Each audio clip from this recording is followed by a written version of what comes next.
Alhamdulillah Rabbil Alameen. The praise to Allah, and we're now with our special guest today. We're with our brother James. James, yes, 85 years of age.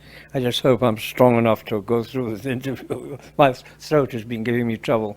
Well, I was told that that's a brother just told me that's the gift of Hadsch, is this special voice we get afterwards when we I can't. believe so. Well, I'm not alone in this, actually. Most of our companions in the party are in the same condition. So we're here. Tell us where we are. Where are we located? Well, we're located in Jeddah in a rather nice hotel here. Not very far from Mecca. No, not very far. I don't know how many kilometers, but the journey time was about an hour or something like that. A lot depends on the traffic. Yeah, it does. So why would you and I, be here in a place usually associated with Arabs and that type of thing? Well, we're here as a newcomer to the Muslim faith. I'm bound to come here, if Allah wills, during my lifetime, at least once. And I've been most fortunate with the people who have helped me come to the position I'm in today. And you're one of them, Brother Yusuf, to have this marvelous experience to come on this Hajj. It really has been.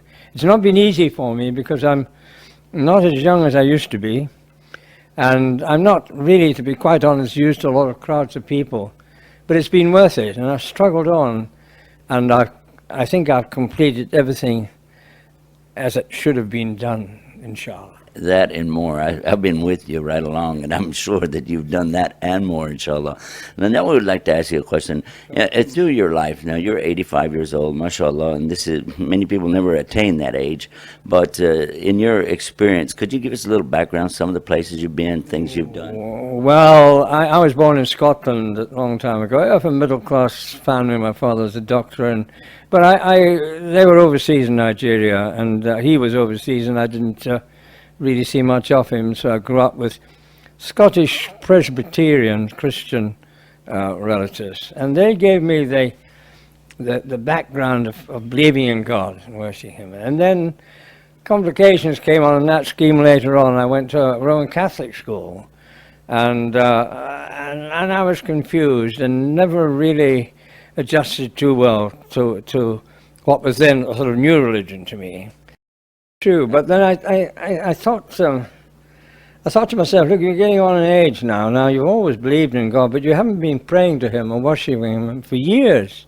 So it's about time you got down and did something about it. Now, nobody forced me, but I always had a feeling that although that Jesus is only a prophet, one of Allah's prophets, and I thought that the Muslim religion was the only one for us. So I decided. So you already had this embedded in the background of It it must somewhere. have been. It must have been. It wasn't something that popped up after seeing the rather, what I consider to be appalling way the country had gone downhill with so much promiscuity and greed, gluttony, and what have you, all the evils that the Holy Quran tells us we should avoid and fight. So I decided to become a Muslim. Nobody twisted my arm, nobody forced me, but it was just through Allah's intervention that completely, almost not accidentally, but I was making a money transfer to some poor Africans in South Africa who were suffering.